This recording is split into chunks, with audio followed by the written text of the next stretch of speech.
Sehingga kami sudah tidak terlalu berpikir tentang penempatan seseorang berdasarkan karena kepentingan politik.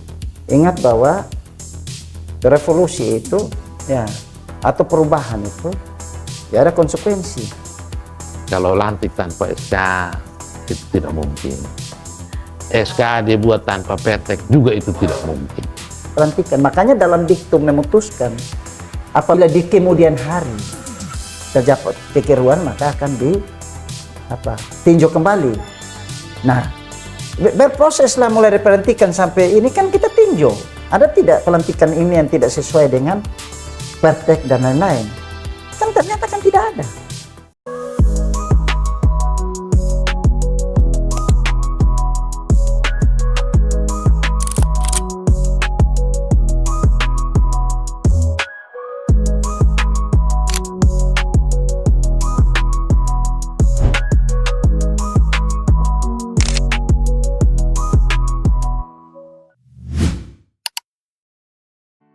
Shalom, Salve, Assalamualaikum warahmatullahi wabarakatuh, Om Swastiastu, Namo Buddhaya, salam kebajikan dan salam sejahtera bagi kita sekalian.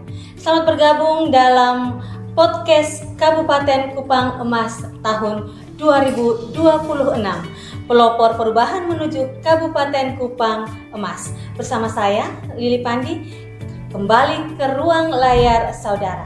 Dan pemirsa sekalian, topik yang akan kita bahas saat ini menarik dengan tema tata kelola pemerintahan dan birokrasi Kabupaten Kupang. Dan yang akan menjadi narasumber kita pada podcast kali ini adalah Bupati Kupang, Bapak Yosef Lede. Selamat pagi, Bapak. Selamat pagi, Ibu Lilis. Kondisinya pagi hari ini, Bapak sehat? Ya, harus sehat dan selalu semangat. Ya. Dan yang akan mendampingi Bapak Bupati Kupang dalam podcast kita adalah Bapak Kepala BKPSDM Kabupaten Kupang. Selamat pagi, Bapak Semi Tinendi. Selamat pagi.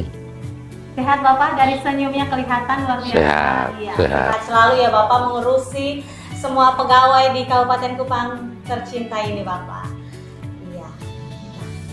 Upaya terstruktur dalam sistem penyelenggaraan pemerintah dengan tujuan mewujudkan pemerintahan yang bersih, efektif, efisien, dan akuntabel serta bebas dari KKN telah dilakukan oleh pemerintah di Kabupaten Kupang saat ini ya Bapak Bupati Kupang. Dengan pelayanan publik yang prima, profesional kepada masyarakat menjadi poin yang begitu penting sehingga tak pelak penyelenggaraan pemerintahan melalui tata kelola pemerintahan dan birokrasi harus dilakukan. Nah, kita akan bertanya nih kepada orang nomor 1 di Kabupaten Kupang, Bapak Bupati. Saya ingin bertanya, apa saja upaya yang dilakukan guna mewujudkan tata kelola pemerintahan dan birokrasi yang baik di Kabupaten Kupang ini, Bapak? Baik, selamat pagi Ibu Lili, selamat pagi bagi pemirsa dan seluruh masyarakat Kabupaten Kupang. Jadi perlu saya sampaikan bahwa salah satu visi misi kami adalah tata kelola pemerintahan dan reformasi birokrasi ya yang baik dan gercep. Ya, jadi memang selama kepemimpinan kami baru 10 bulan ya, kami lagi mengupayakan bagaimana tata kelola pemerintahan itu bisa lebih efektif, efisien dan berdampak ya baik bagi pelayanan di masyarakat. Ya, yang untuk itu ya kita lagi menata birokrasi baik dari tingkat kabupaten, kecamatan sampai di tingkat kelurahan, sambil kita juga ya bagaimana mengarahkan untuk di tingkat desa itu juga melakukan pelayanan yang profesional dan optimal ya, untuk menjangkau melayani daripada kebutuhan dan kepentingan masyarakat yang ada sampai di tingkat bawah. Nah, untuk itu lewat BKPSDM ya sebagai OPD teknis ya, kita bagaimana mendata seluruh ya yang namanya baik itu ASN, P3K maupun PTT ya yang ada di Kabupaten Kupang, untuk ya kita akan menempatkan lah ya,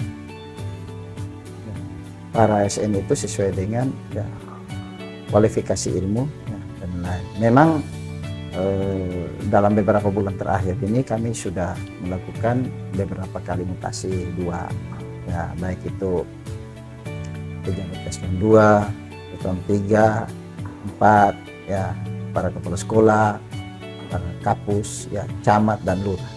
Nah, untuk itu memang kita sangat berupaya ya untuk bagaimana seseorang ditempatkan di tempat itu dan dia dapat bekerja secara maksimal. Yang pasti kita dahulukan kepentingan profesional, kualifikasi ilmu dan lain-lain, sehingga betul-betul penempatan itu ya dia dapat langsung berdampak ya di dalam pelayanan kepada masyarakat. Ya, kita sementara lagi bagaimana menggeneralisir ya atau mengupayakan supaya ya yang katakanlah kemarin guru ya dikembalikan kepada tempatnya. Ya, kita tempatkan yang katakanlah yang kemarin tenaga-tenaga yang fungsional dalam hari ini, misalnya contohnya nakes yang ada di dinas-dinas, kita kembalikan ya, sehingga betul-betul keilmuannya dapat dilaksanakan di dinas tersebut ya, khususnya di dalam penataan birokrasi ini. Kali ini ya kami berpikir bahwa ya, kepentingan yang paling besar adalah kepentingan pelayanan terhadap rakyat. Sehingga kami sudah tidak terlalu berpikir tentang penempatan seseorang berdasarkan karena kepentingan politik. Kita sudah tidak terlalu berpikir bagaimana menempatkan seseorang karena kita ini satu suku, satu agama, karena kepentingan tim sukses, karena kepentingan tim keluarga. Sudah tidak ada. Ya, kami luar biasa profesionalnya. Barusan kami melakukan rotasi, walaupun ada catatan-catatan kecil yang menjadi catatan, dan itu kami tahu dan sadar bahwa terhadap beberapa kekurangan itu yang juga kami sedang upayakan untuk selesaikan permasalahan tersebut. Pada intinya adalah tata kelola pemerintahan yang baik, ya, reformasi birokrasi yang baik, sementara kita kerjakan. Ingat bahwa revolusi itu ya atau perubahan itu ya ada konsekuensi. Dan apakah kita sadar? Kita tahu dan kita sadar. Tetapi kita mengupayakan supaya ya konsekuensi itu kita dapat meminimalisirnya. Sehingga ya kalaupun ada berdampak, ya kita dampaknya yang kita kerjakan untuk kita selesaikan secara baik. Seperti itu. Bapak Bupati, luar biasa. Jadi persoalan politik sudah berlalu ya Bapak Bupati ya. Yang lalu biarlah berlalu, sekarang saatnya untuk membangun Kabupaten Kupang menuju ke arah yang lebih baik untuk Kabupaten Kupang Emas. Ya, jadi itu pemirsa bahwa sudah politiknya sudah berlalu, sekarang Bapak Bupati saatnya bersama dengan Wakil Bupati Kupang menata birokrasi yang ada di Kabupaten. Jadi kita begini, Ibu, kita butuh hari ini adalah tim kerja. Yang kami butuhkan tim kerja yang sevisi semisi dengan ya kami kepala daerah yang sudah tertuang dalam RPJMD di dalam program-program yang kita akan laksanakan. Ya, tim kerja ini akan bekerja secara profesional, ya, secara baik, ya, khususnya di bidang pemerintahan untuk bagaimana melayani masyarakat secara cepat. Yang namanya gercep itu cepat, tetapi betul-betul masyarakat terbantu. Ya, masyarakat jangan dipersulit, diperhambat. Ya, kita butuh tim kerja yang luar biasa hari ini, ya, sehingga betul-betul pelayanan kepada masyarakat itu dapat berjalan dengan baik. Tadi ada statement dari Bapak bahwa baru-baru itu ada pelantikan berdasarkan kualifikasi pendidikan dan profesionalitasnya seseorang. Nah, Bapak mendapatkan apresiasi itu Bapak. Pelantikan pertama ya Bapak, ya. Pelantikan purna IPDN sebagai camat dan lurah di Kabupaten Kupang. Bagaimana perasaan Bapak? Bangga iya. Bangga. Rasa puas iya.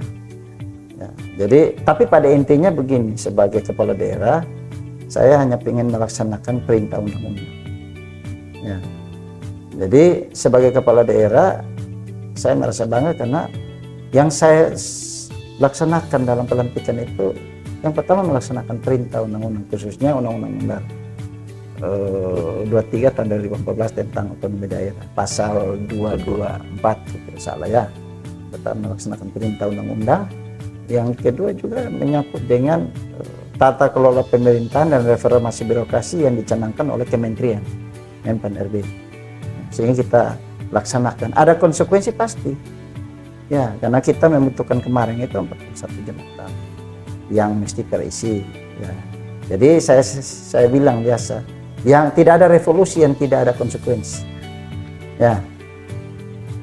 Tapi apakah kami tahu bahwa ada? Kami sadar, oleh kami sadar ya, karena kemarin sebelum mutasi pun kami sudah melakukan konsultasi ke BKN. Bahkan setelah mutasi pun rotasi kami melakukan konsultasi ke BKN dan Kementerian PAN RB ya. Nah, ada catatan-catatan iya, tetapi kami lagi mengerjakan sehingga tidak boleh ada yang dikorbankan ya. Sekali lagi, hak-hak daripada yang kemarin katakan dimutasi dari struktural ke fungsional, terhadap hak-hak mereka kita akan berupaya untuk hak-hak mereka tetap didapatkan ya. Sambil kan kita tahu bersama bahwa mutasi ini kan bisa saja terjadi bukan satu kali dalam setahun, karena dasar hari ini untuk bagaimana seseorang menempatkan jabatan salah satu adalah dasar penilaian kinerja, yaitu kami akan lakukan penilaian-penilaian itu secara profesional. Jadi kalau orang kerjanya bagus, apresiasi kita berikan, termasuk kita memberikan kesempatan untuk dia menduduki jabatan yang baik sesuai dengan kualifikasi ilmu, sehingga betul-betul ilmunya betul-betul tersalurkan dalam kerja-kerja dia pada pelayanan masyarakat seperti itu. Jadi kemarin ya, kalau saya mendapatkan suatu penghargaan, ucapan selamat ya, dari termasuk dari Ibu Menteri ya, Menpan RB, dari Dirwasdal ya BKN, dari Kepala BKN ya, dari banyak pihak lah. Itu karena semata-mata saya melaksanakan perintah undang-undang yang sudah sesuai sebenarnya ya. Dan ya saya bersyukur karena kita punya personil di Kabupaten Kupang yang tersedia untuk ini. Tetapi dengan harapan bahwa tujuannya kita melaksanakan mutasi dengan menempatkan seseorang pada tempatnya, khususnya alumni PDN ini, maksudnya supaya ini ada perhatian serius dari pemerintah pusat, bahwa di daerah juga perlu ada ketersediaan kuota bagi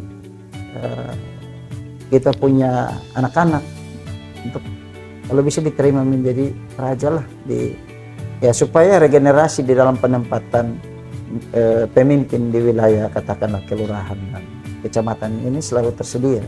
Nah, sehingga apa yang dimanatkan undang-undang itu dapat tercapai ya. Kalau tidak ya kita mungkin kali ini saja, tapi selanjutnya karena tidak ada personil ya kita menunggu sampai suatu saat kalau ada lagi personil seperti itu.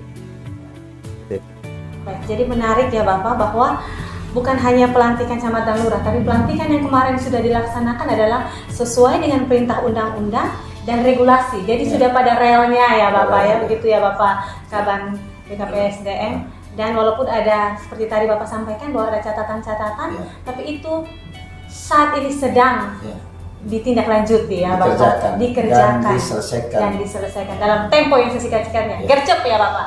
Ya, gercep. Baik, luar biasa.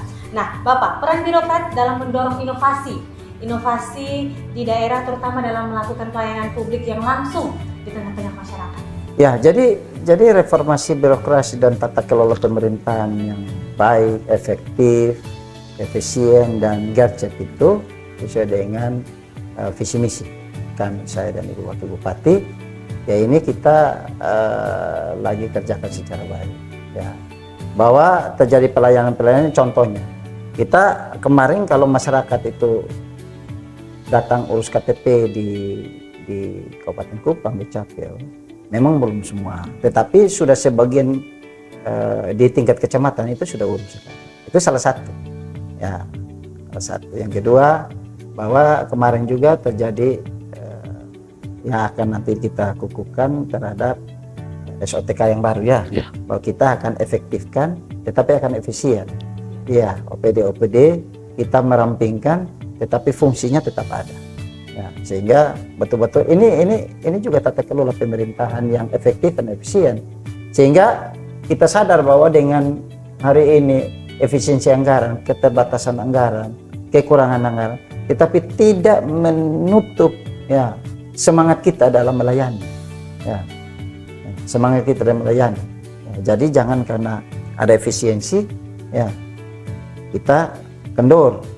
Mestinya kita tambah semangat supaya ada penilaian tersendiri dari pemerintah pusat bahwa ternyata dengan ketersediaan anggaran yang ada, tapi kita ini kerja luar biasa. Ya, makanya kita bilang efektif dan efisien. Jangan sampai anggaran ini hanya habis di belanja pegawai. Ya, tetapi tidak terlalu memberikan suatu dampak positif bagi kebutuhan masyarakat. Nah, langkah-langkah ini yang telah kami upayakan. Ya, sehingga ya pastilah ada catatan, pastilah pro dan kontra. Memang kebijakan itu tidak ada satupun kebijakan di negeri ini yang tidak ada pro dan kontra. Tergantung masing-masing orang dengan dia punya analisa pendapatnya.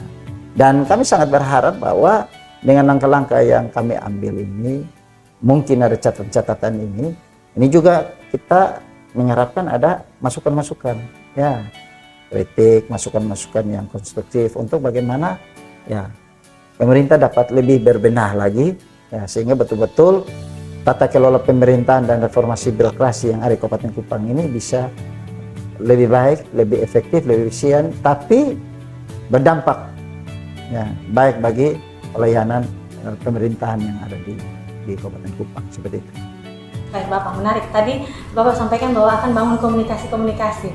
Nah, sekarang ini ada program Bapak Bupati yang 10 menit berbicara, ya, ketemu dengan masyarakat itu Bapak? Jadi saya pingin itu, walaupun misalnya begini, ini salah satu saja. Salah satu bagaimana mendekatkan seorang kepala daerah dengan rakyat. Dan salah satu upaya. Memang ada upaya-upaya lain. Termasuk juga bagaimana kepala daerah turun ke lapangan. Tetapi ruang itu harus disediakan. Karena bupatinya, wakil bupatinya tidak bisa kalau katakanlah dalam satu hari kita hanya sibuk terima tamu. Nah, kita juga, rakyat juga butuh kita turun ke lapangan. Maksudnya bagi masyarakat yang ingin ketemu bupati menyediakan waktu. Sehingga betul-betul ya rakyat yang mau datang ketemu bupati itu jangan menunggunya lama. Akhirnya karena jadwalnya padat tidak ketemu. Jadi diberikan ruang 10 menit itu tuh bagi masyarakat per orang yang datang untuk mau ketemu bupati. Bukan 10 menit untuk semua. Ya, tetapi ada waktu yang disediakan dari jam 8 sampai jam 11. Lebih dari itu, bupati melaksanakan tugas administrasi sekaligus tugas ke lapangan. Karena rakyat juga ya menambahkan supaya kepala daerahnya juga harus selalu ada di masyarakat, seperti itu. Sehingga ruang ini diberikan kesempatan bagi masyarakat yang ingin langsung berdialog, langsung ingin bertemu, menyampaikan aspirasi, menyampaikan keluhan, menyampaikan permasalahan yang ada di masyarakat, itu bisa disampaikan langsung dan bertemu. Ya, kita memberikan ruang 10 menit, itu intinya substansinya. Ya, intinya dari situ supaya betul-betul walaupun 10 menit tapi efektif. Ya, dan kita akan menghadirkan seluruh pimpinan OPD. Jadi manakala ada masyarakat yang katakanlah dia berhubungan dengan dinas pertanian, kadisnya siap untuk menjawab. Ya, misalnya dengan pelayanan administrasi kependudukan, kadisnya sudah siap. Nah, seperti itu. Sehingga betul-betul ya yang dikenalkan gerakan cepat ini dan memberikan dampak ini dapat terjadi. Di samping itu pula juga ya salah satu cara juga mungkin ya di samping kita bertemu untuk masyarakat datang, tetapi bagi yang jauh dan ya kita bisa berinteraktif melalui nanti lapor ke bupati yang nanti sementara dikerjakan dan dalam waktu dekat juga seluruh apapun yang disampaikan akan dijawab, baik melalui kewenangan kepala daerah maupun secara teknis OPD yang menangani. Salah satunya juga adalah bagaimana nanti cara mendekatkan pelayanannya adalah ya, bupati wakil bupati turun ke lapangan. Dan itu memang sudah kami kerjakan selama 10 bulan. Jadi kalau katakanlah ada seremoni, ya pasti adalah. Ya, tetapi apakah ada juga turun ke lapangan bertemu dulu dengan masyarakat? Ada juga. Tetapi juga ada juga misalnya kita langsung merespon cepat pengeluhan masyarakat melalui WA. Kita lakukan. Jadi banyak hal lah ya yang kita lakukan untuk bagaimana mendekatkan diri kepala daerah dengan masyarakat seperti itu. Biasa ya, Bapak Bupati mendekatkan diri itu selain ada lapor ke Bupati, yang seputaran Civic Center yang bisa dijangkau datang ke kantor Bupati, bisa langsung bertemu dengan Bapak Bupati, masing-masing orang 10 menit. Iya, luar biasa Bapak. Bapak, mari kita santai. Jadi tadi Bapak menyampaikan sudah banyak hal. Silakan kita ngopi sejenak Bapak. Mari Bapak Semi. Ya. Silakan Bapak Semi ngopi karena hari setelah ini Bapak Semi kembali Oh ya. untuk kita tanya-tanya, cerita-cerita.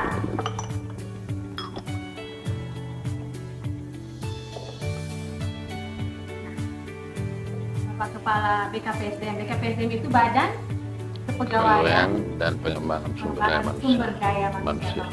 Ya. Nah, Bapak Semi, apa tantangan yang dihadapi dalam mewujudkan tata kelola pemerintahan dan birokrasi saat ini? Iya, baik. Jadi ini saya menyambung Iya. apa yang telah disampaikan oleh Pak Bupati tentang mimpi besar pemerintah Kabupaten Kupang ke depan, yaitu mewujudkan Kabupaten Kupang emas.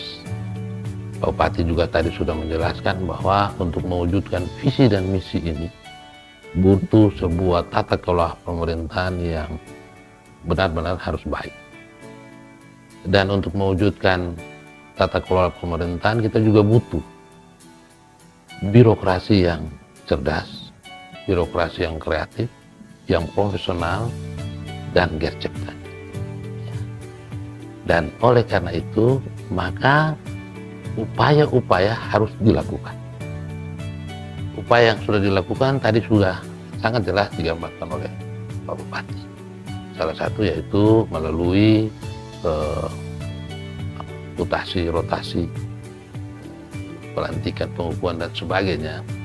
Ini tujuannya untuk memposisikan seseorang sesuai dengan kualifikasi, profesionalitas, juga kinerjanya. Inilah sesungguhnya adalah spirit dari sistem meritokrasi. Bahwa kemudian untuk mewujudkan itu ada dampak, iya, tadi sudah dijelaskan. Bahwa sebagai seorang kepala daerah untuk mengatasi bahwa dampak itu kemudian harus diselesaikan sehingga tidak ada yang dirugikan juga sudah dilakukan. Dan memang ini butuh proses, butuh waktu. Pak Bupati bahkan sudah mengagendakan untuk nanti secara langsung beraudiens dengan kementerian di Jakarta. Nah, kami BKPSDM memandang bahwa ini juga merupakan sebuah tantangan karena ini sebuah perubahan besar. Tadi sudah dijelaskan bahwa revolusi, perubahan yang besar tentu ada konsekuensinya, dampaknya. Nah, saya cuma mau bilang bahwa kalaupun hari ini saya bagian dari yang terdampak, mungkin saya marah. Tetapi percayalah bahwa ke depan, ketika pemerintah menerapkan manajemen talenta, maka apa yang dilakukan oleh pemerintah Kabupaten Kupang, oleh Pak Bupati, Ibu Wakil, maupun Pak Sekda, kita akan berterima kasih. Ya, karena di dalam manajemen talenta itu kan seorang pemimpin, kita sudah profiling, sudah pemetaan kompetensi ya. Nah, profiling ini kan juga tergantung yang tadi, kualifikasi. Saya seorang sarjana pertanian, contoh, kemudian saya menjadi guru, apa yang mau saya dapatkan? Itu contoh. Nah, Pak Bupati memandang ini penting sehingga kita mulai menata ini. Menata. Sehingga ketika penerapan ASN pada saat ke depan, tidak lagi menjadi soal. Tidak lagi menjadi soal. Kami juga sudah mencoba untuk berdiskusi dengan Pak Bupati. Kita ini dalam konsep kita. Ke depan mungkin kita juga akan mengambil peran, meminta dukungan dari BKN untuk menjadikan Kabupaten Kupang sebagai salah satu kabupaten dampingan. Karena mau dan tidak mau, manajemen talenta akan diterapkan. Tapi untuk itu kita sudah mulai dengan sekarang ini. Nah, eh, kendala yang tadi bahwa pasti akan ada yang mungkin belum terima dan sebagainya, pro kontra dan sebagainya, itu sesuatu yang wajar untuk dihadapi ketika terjadi perubahan. Ya, ini perubahan yang drastis. Ada orang yang sudah nyaman di satu jabatan sudah belasan tahun, kemudian dimutasi, apa salah? Tidak. Saya tadi ketika mau ke sini ada teman-teman yang datang bahwa dia di jabatan ini sudah 14 tahun, Pak Bupati. Apa dalam jabatan yang sama dengan masa tugas 30 tahun. Kemudian ketika ada upaya untuk penyegaran, peningkatan karir dan sebagainya, masih ada orang yang menganggap ini salah. Nah ini juga, tapi ya sudah, kita nikmati bahwa saya percaya bahwa apa yang dilakukan oleh pemerintah Kabupaten Kupang, oleh Pak Bupati, Ibu, Wakil, Pak Sekda, juga kami, tidak ada niat apapun. Pak Bupati secara gentleman juga sudah menjelaskan bahwa dalam urusan mutasi kali ini murni profesionalitas, tidak ada unsur lain, dan itu kita bisa buktikan. Seluruh pejabat mungkin ya di Dinas Pertanian adalah orang berbasis pendidikan pertanian, di pendidikan pun demikian, peternakan pun demikian, perikanan pun demikian, tidak ada yang salah. Konteksnya apa? Untuk yang tadi penerapan manajemen ASN, manajemen talenta, kita tidak lagi kalah kabur. Nah itu mungkin yang bisa saya jelaskan terkait dengan pertanyaan. Menyambung tadi Bapak jelaskan. Ini isu yang hangat dan isu yang seksi yang saat ini sedang berkembang di luar ini Bapak. Bapak bisa menjelaskan terkait mekanisme dalam laporan kegiatan pasukan. Saat ini sudah viral di mana-mana ya pemirsa sekalian, bahwa ada oknum tertentu yang mengatakan bahwa pelatihan dilakukan tanpa PP, tanpa SK, dan begitu banyak yang berkembang di luar sana. Mungkin Bapak menjelaskan hal ini karena Bapak yang mengurusi hal teknis ini. Ya Bapak Bupati. Ya baik, jadi ini pertanyaan yang kalau saya bicara hari ini kali ketiga saya bicara. Jadi bukan belum pernah berbicara atau menjawab persoalan ini. Yang pertama kita bersepakat dulu bahwa menjadi hal yang aneh kalau seorang kepala daerah melakukan pelantikan tanpa SK. Tidak akan mungkin. Dan itu kita semua yang hadir bisa mendengar langsung. Ada pembacaan SK nomor sekian tanggal sekian. Apakah itu bukan SK? SK. Batang tubuhnya dibacakan. Memang saat kemarin khusus di pelantikan yang kedua di sore hari karena kondisi tidak sempat dibacakan lampiran dari SK itu. Apakah SK itu dibuat tanpa rujukan apa-apa? Tidak juga. Karena kami pemerintah paham aturan.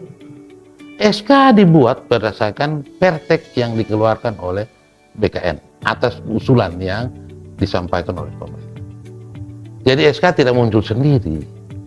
SK didasarkan atas pertek. Ya, dan kami punya itu, bukan tidak punya. Kemudian mengenai yang tadi bahwa melantik orang, saya juga mendengar Pak Bupati ada melantik bahwa orang tidak tahu dia lantik di mana. Iya, itu kami menyadari karena keadaan dan sebagainya sehingga tidak sempat dibacakan lampiran itu. Saat itu kita sudah, kemudian tanggal 31 kita sudah ada dalam ruang untuk menyambut tahun baru. Kita umat Kristiani semua, kita dengan kesibukan kita, sehingga ini kemudian saat itu orang bertanya, ada komitmen awal sebenarnya dari BKPSDM untuk kita mulai tanggal 5 itu sudah ada dalam pembagian petikan SK. Nah ternyata kita punya kendala sedikit karena kemarin Pak Bupati kami dari BKPSDM cukup banyak yang keluar ya, dan ini juga mempengaruhi kerja mereka ini juga rata-rata dipromosi ya. Nah, kemudian kita mulai dan bertepatan dengan itu juga ada tugas keluar baik oleh saya selaku kepala BKPSDM juga Pak Asisten 3 yang kami sesungguhnya harus punya melakukan pemerapan. Tapi ini di Pak Bupati sudah menekankan dan per hari ini untuk jabatan administrator, pengawas, kepala puskesmas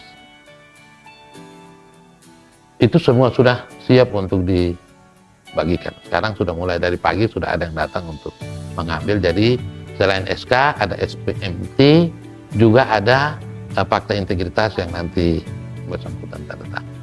Kita masih sementara mungkin dalam 1-2 hari ke depan SK untuk kepala sekolah juga sudah kita siapkan. Jadi sekali lagi saya tekankan, kalau lantik tanpa SK itu tidak mungkin. SK dibuat tanpa pertek juga itu tidak mungkin. Bahwa kemudian di dalam pendistribusian terjadi kendala, ada yang bilang kepala BKPSDM tipu dan sebagainya, diterima karena memang itu kelemahan kami, tapi kelemahan ini bukan disengaja, kelemahan karena kondisi. Demikian. Jadi pemirsa, terang benderang ya sekarang ya Bapak Bupati dan juga pemirsa yang di rumah, bahwa semua itu dijalankan, pelantikan kemarin itu sesuai regulasi. Ya, dan jika ada kendala-kendala, itu tadi sudah disampaikan oleh Bapak Kepala BKPSDM Kabupaten Kupang bahwa akan diperbaiki, dan hari ini juga, per hari ini ya Bapak, semua kekurangan-kekurangan yang beberapa hari lalu itu disampaikan, semuanya diselesaikan, gercepnya. Baik Bapak, terima kasih. Bapak Bupati, mungkin ada yang mau ditambahkan terkait yang tadi disampaikan oleh Bapak Kepala BKPSDM? Yang pasti pemerintahan ini kan tidak sempurna, kita sadari. Tetapi apakah ada upaya untuk perbaikan? Iya. Ya. Di dalam sistem pemerintahan di mana saja, apalagi kalau masa transisi, ya, untuk bagaimana tata kelola pemerintahan secara baik itu, yang pasti ya apapun yang dilaksanakan, itu suka tidak suka, pro dan kontra pasti ada. Dan itu apakah kita sadar? Sadar.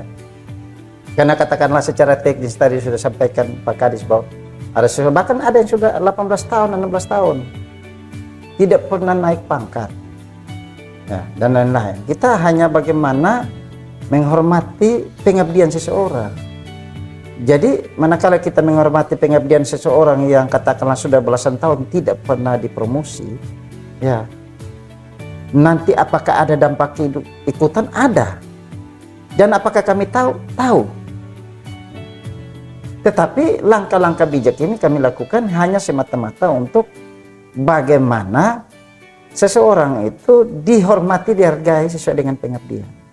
Ya, karena tidak mungkinlah ada orang yang baru menduduki 2 tahun dia main naik, karena syaratnya kan 2 tahun. Ya, apalagi kalau SKP-nya bagus. Ya, bisa 1 tahun lebih juga bisa.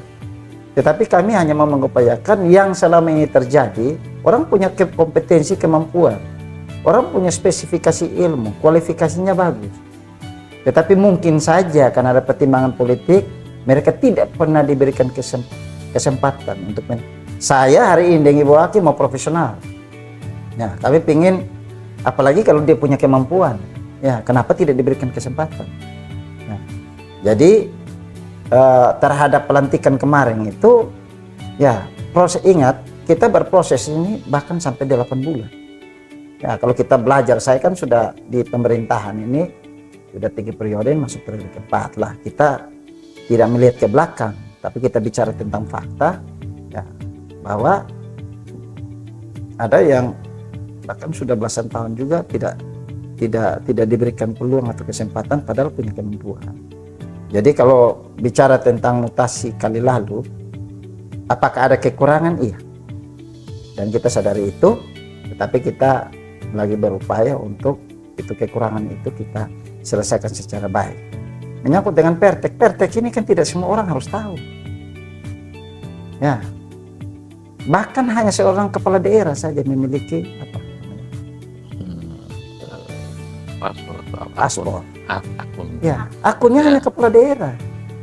Bagaimana mungkin kepala daerah mempublikasi ini ke umum perteknya? Jadi kalau orang mengerti akan paham lah. Ya, tetapi menjadi hal yang pasti, ya, manakala kepala daerah sudah membacakan SK di dalam pelantikan, maka itu wajib hukumnya perteknya sudah ada. Ya, sudah ada. Jadi kemarin itu kondisi kita tahu bersama bahwa pelantikan itu kan jam 4:30. Kalau yang dilantiknya 1000-an orang dengan baca nomor NIP dan dia punya jabatan dan gaji, golongan ruang gaji, maka sampai jam 10 malam pun belum tentu selesai. Kalau kita belajar dari pelantikan-pelantikan katakanlah di Istana Negara, di kementerian, dalam volume yang begitu besar, orang kan bacanya hanya seperti itu.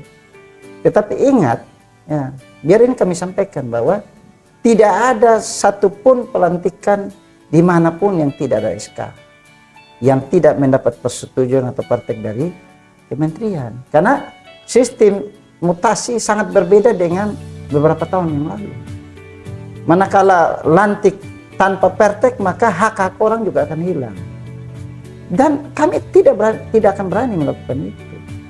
Ya. Yang berikut bahwa yang dibaca, yang ditunggu ini kan hanya yang namanya SK petikan. Ya. Bagi kami ini sangat cepat. Kalau kita kembali ke belakang, saya ini di dalam pemerintahan 15 tahun di Kabupaten Kupang. SK pelantikan bahkan sampai orang sudah dimutasi petikan kadang tidak dapat juga. Bahkan ada yang sudah dilantik habis bisa sampai 1 bulan, 2 bulan, bahkan 6 bulan baru dapat yang namanya SK petikan. Tetapi kan SK kolektif itu kan ada. Yang sudah mencantumkan seseorang ditempatkan di mana, mutasi dari mana ke mana. Sedangkan SK petikan tuh dia ya dimunculkan atau dia dikerjakan setelah terjadinya pelantikan. Makanya dalam diktum memutuskan apabila di kemudian hari terdapat kekeliruan maka akan ditinjau kembali. Nah, berproseslah mulai dari pelantikan sampai ini kan kita tinjau. Ada tidak pelantikan ini yang tidak sesuai dengan praktek dan lain-lain? Kan ternyata kan tidak ada. Tapi manakala ada misalnya ada seseorang yang kemarin menduduki jabatan, hari ini tidak mendapatkan jabatan hanya gara-gara mutasi, ada. Dan kami tahu itu. Tapi hanya beberapa pos jabatan yang sebenarnya juga sebagiannya juga bisa dialihkan ke fungsional karena mereka pernah fungsional, ya. Tetapi ada juga ya kami sudah melakukan pendekatan sejujurnya. Jadi pendekatan ini bukan hanya dilakukan oleh BKPSDM sebagai kepala daerah, sebagai pengambil kebijakan, saya melakukan pendekatan juga dengan teman-teman yang kemarin karena pelantikan ini tidak mendapatkan posisi, ya, dan tidak dalam waktu yang lama posisi itu pasti akan terisi. Dan sekali lagi kita pastikan bahwa tidak ada satupun hak yang dikorbankan, termasuk tunjangan dan lain-lain yang ini kita lagi upayakan, sehingga ini kan masalah tunjangan. Kita akan upayakan supaya tidak ada yang dikorbankan walaupun hanya ya kita bicara tentang waktu yang kita lagi upayakan. Ya, tetapi kita dengan segala ya macam upaya kita lakukan termasuk pendekatan dengan teman-teman yang kemarin kita sudah bertemu. Ya, sudah bertemu, kita sampaikan apa daya. Ya, tetapi ya kita tidak tahu kalau bertemu sekarang nanti di belakangnya seperti apa. Tapi hampir semua itu kan merespon secara baik bahwa ini. Yang kedua juga kan menyangkut misalnya katakanlah dalam waktu dekat kita akan pengukuhan untuk yang kemarin terjadi SOTK baru. Jadi kalau suatu saat kalau gara-gara SOTK baru dan seseorang tidak mendapatkan jabatan, itu karena SOTK baru, bukan karena kami lagi tidak suka seseorang atau misalnya kita memilih-memilih, tidak ada seperti itu. Ya, ini hanya dalam rangka perampingan untuk pemerintahan ini untuk bekerja secara efektif dan efisien dengan memaksimalkan potensi anggaran yang diberikan oleh pemerintah pusat sehingga betul-betul anggaran ini efektif. Ya, kita tidak ada tumpang tindih di dalam melaksanakan tupoksi.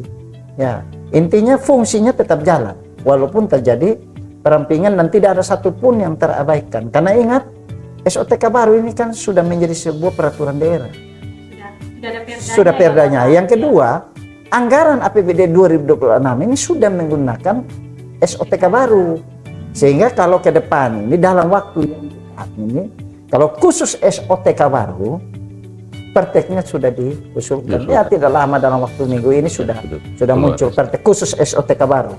Ya, jadi kita harus bisa pisahkan antara pelantikan yang kemarin yang normatif, ya dengan SOTK lama. Nah, sekarang yang mau pengukuhan ini berdasarkan perda yang terbaru, ya berdasarkan SOTK yang baru. Ya kita akan kukuhkan kembali sehingga betul-betul ya seseorang yang kemarin terjadi perampingan ada beberapa dinas ini dan OPD lain ini bisa tahu posisi siapa yang menempati posisi itu, seperti itu. Berarti kalau OTK yang baru pengukuhan, tapi berarti ada juga Bapak yang pejabat-pejabat yang karena perampingan ini Ya. seperti tadi Keluar, Pak. akan ada jabatan yang hilang seperti itu Bapak. Nah, Bagaimana? jadi sebenarnya jadi begini, sebenarnya misalnya ada 2 orang karena dia terjadi penggabungan perampingan. Tapi yang kemarin kan sudah dilantik. Jadi sudah tidak ada terjadi kekosongan. Ya, ini hanya jadi di dalam SOTK baru itu juga dijelaskan misalnya bidang apa. Nah, kemarin kan sudah ada pelantikan seseorang di dalam menduduki jabatan itu. Ya, jadi sekali lagi kalau terjadi perampingan atau terjadi diberlakukannya SOTK baru, ya bagi yang ya mohon maaf ya yang tidak menduduki, yang pasti kembali ke BKPSDM dan secara administrasi akan diselesaikan di sana. Tapi pada prinsipnya yang seperti tadi Bapak sampaikan bahwa tidak ada yang dikorbankan hak-hak ya Bapak ya, itu penekanan dari Bapak Bupati, pemimpin daerah kita bahwa dalam hal ini tidak ada yang dikorbankan, begitu ya Bapak. Ya, saya kembali kepada Bapak Kepala BKPSDM. Bapak, apa upaya yang dilakukan oleh BKPSDM menindaklanjuti visi misi dari Bupati dan Wakil Bupati Kupang dalam mewujudkan tata kelola birokrasi ini, Bapak? Ya, baik. Jadi yang pertama kita mulai dengan apa yang diharapkan oleh pimpinan yang terbaca di dalam visi dan misi, bahwa pimpinan menghendaki pemerintahan di Kabupaten Kupang pemerintahan yang kuat, ya, yang kuat, dan oleh karena itu setiap OPD tentu harus melakukan upaya-upaya menuju mewujudkan hal itu. Kami dalam konteks tugas dan fungsi kami, BKPSDM membantu tugas Bupati dalam bidang kepegawaian, tentu juga ada langkah-langkah yang nanti kita lakukan.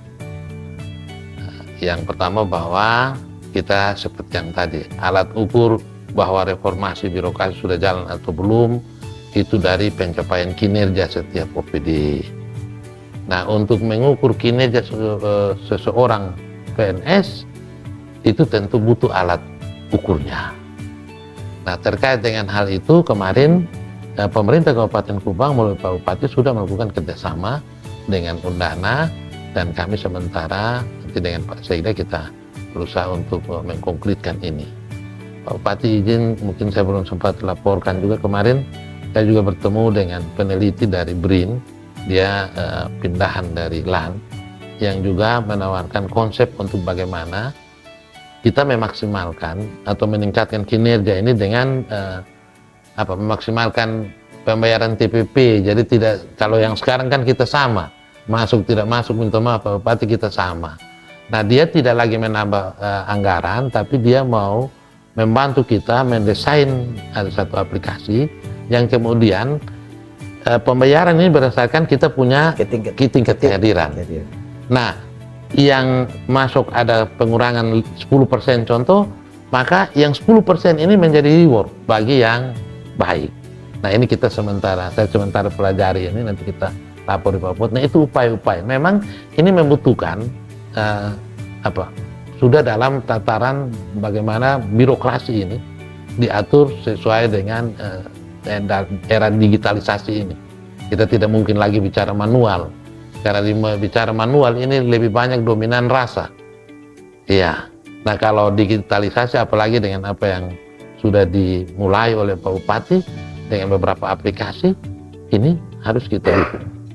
Nah, jadi upaya-upaya ini akan terus kita lakukan. Kemudian di satu sisi tadi kami juga mengakui bahwa ada kekurangan keterbatasan sumber daya manusia, baik dari jumlah maupun kualitasnya, dan oleh karena itu tentu ke depan kita terus membangun relasi dengan pihak-pihak luar, stakeholder yang lain. Kalau mereka bisa membantu, kita bisa akan ada diklat, ada seminar dan sebagainya. Nah, ini hanya untuk dalam konteks bagaimana kita meningkatkan kualitas.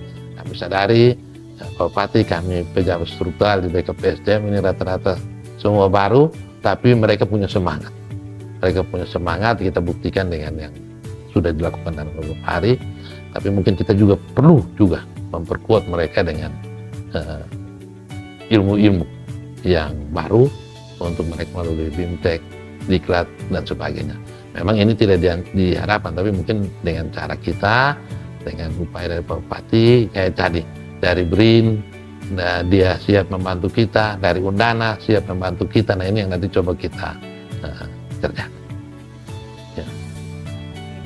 Pak Bupati, di tengah keterbatasan anggaran, bagaimana upaya Pemda dalam, walaupun anggaran yang terbatas, tapi kualitas pelayanan publik harus tetap dipertahankan, bila perlu ditingkatkan. Bagaimana upaya Pemda? Ya, makanya saya bilang tadi, ya kita tidak boleh berdalil bahwa ada keterbatasan karena efisiensi.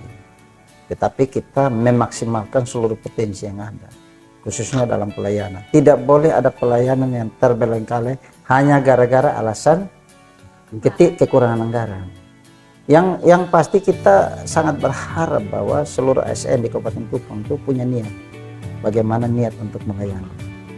Ya, terhadap hak-hak dan lain-lain, ya saya pikir 10 bulan kan sudah menjadi gambaran di Kabupaten Kupang bahwa pemerintah sekarang mengupayakan semaksimal mungkin untuk menjawab hak-hak daripada ASN yang tepat waktu, tepat jumlah. Ya, dan itu kita kerjakan secara baik. Ya, jadi sekali lagi semangat tidak boleh kendor, walaupun ada keterbatasan. Kami yakin bahwa akan ada kebijakan-kebijakan pemerintah pusat suatu saat yang termasuk akan berpihak pada ASN. Ya, sehingga ya mungkin saja pemerintah pusat mau melihat keseriusan pemerintah daerah. Kalau dikasih keterbatasan ini kerjanya seperti apa, atau kinerjanya seperti apa. Nah, sehingga ini menjadi suatu penilaian dari pemerintah pusat terhadap pemerintah daerah. Seseriuskah apa pemerintah daerah dalam melayani masyarakatnya, khususnya di bidang pemerintahan. Nah, untuk itu ya saya pinjam kata-kata dari Pak Kepala BKPSDM bahwa katakanlah kemarin terjadi mutasi, katakanlah terjadi rotasi, termasuk SOTK baru. Jadi kita ibarat, saya pinjam kata-katanya bahwa kita ibarat seperti bunga bonsai, Membentuk bonsai. pohonnya besar, bagaimana diupayakan dia semakin kecil, Dan walaupun kita potong, walaupun kita patah dia. Tetapi ingat, pada waktu dia terbentuk, biar kecil dan dia terbentuk menjadi manis, percaya semua orang ingin melihat. Luar biasa. Ya, jadi kita ibarat seperti itu. Ya, walaupun terjadi perampingan, tapi manakala perampingan itu dia efektif, efisien dan berdampak di dalam pelayanan terhadap masyarakat yang baik, saya pikir itu yang sangat diharapkan adalah daripada kita besar tetapi tidak efektif. Ya, yang ada adalah bagaimana kita menghabiskan uang negara tetapi tidak melakukan yang terbaik bagi rakyat, seperti itu. Ya, seperti itu. Luar biasa Bapak Bupati. Nah, ini kita closing statement nih. Ya. Selain Bapak Bupati yang ke belakang ya Bapak Bupati, didahului closing statementnya oleh yang mengurusi hal teknis di BKPSDM Kabupaten Kupang, Bapak Stevi. Boleh silahkan. Iya, baik, kepada kita semua, khususnya sahabat-sahabat para PNS, baik itu ASN, baik PNS maupun P3K, kami ada di tempat itu bukan untuk kepentingan kami. Kami ada untuk bersama-sama teman-teman melihat dan melakukan sesuatu yang baik bagi kita semua. Karena ketika kita seluruh PNS, ASN baik, dampaknya akan ada di masyarakat. Kalaupun hari kemarin ada kekurangan, ada kelemahan, ada kekurangan dan sebagainya, ya minta maaf Pak Bupati, secara kelembagaan saya juga mohon maaf bersama teman-teman semua di BKPSDM. Tapi percayalah bahwa dari kekurangan itu kami belajar untuk memberikan yang terbaik dalam konteks mewujudkan apa yang menjadi mimpi besar Pak Bupati dan Ibu Wakil Bupati Kupang, agar Kabupaten Kupang ke depan menjadi Kabupaten Kupang emas. Demikian. Baik, terima kasih luar biasa statementnya. Bapak Bupati. Ya, kita pasti kembali kepada real visi misi kami sebagai bupati dan wakil bupati, bahwa kita akan bagaimana tata kelola pemerintahannya efektif, efisien, ya, yang baik dan gercep itu. Ya, kita akan mengupayakan supaya visi misi itu dapat berjalan dengan baik. Tentunya ini butuh dukungan ya, daripada seluruh stakeholder yang ada termasuk BKPSDM. Ya, kami akan tata kelola pemerintahan ini juga secara smart city. Ya, kita akan bagaimana masyarakat itu nyaman dalam pelayanan, humanis, ya, sehingga betul-betul pelayanan itu berdampak, ya, baik itu secara pribadi maupun secara umum. Nah, ini kita kerjakan secara baik. Kami mohon dukungan dan doa daripada seluruh ASN, bahwa manakala ada kebijakan-kebijakan yang ada, tentunya kita berpikir positif bahwa kebijakan itu hanya untuk bagaimana membuat pemerintahan ini, khususnya tata kelola pemerintahan dan reformasi birokrasi itu dapat berjalan dengan baik dan berdampak positif di dalam pelayanan pemerintahan yang ada di Kabupaten Kupang. Seperti itu. Luar biasa, kita berikan applause dulu untuk kedua narasumber kita pada hari ini. Terima kasih Bapak Bupati. Terima kasih, Luar biasa. Ibu Lili. Terima kasih Bu Lili. Ya, Terima kasih Pak Bupati. Demikianlah podcast kali ini, Bapak Ibu hadirin yang kami kasihi. Semoga memberikan manfaat bagi Anda sekalian. Selamat beraktivitas kembali dan Tuhan memberkati. Shalom. Shalom. Sampai. Assalamualaikum warahmatullahi wabarakatuh. Om Santi Santi Om. Namo Buddhaya, salam kebajikan dan salam sejahtera bagi kita sekalian.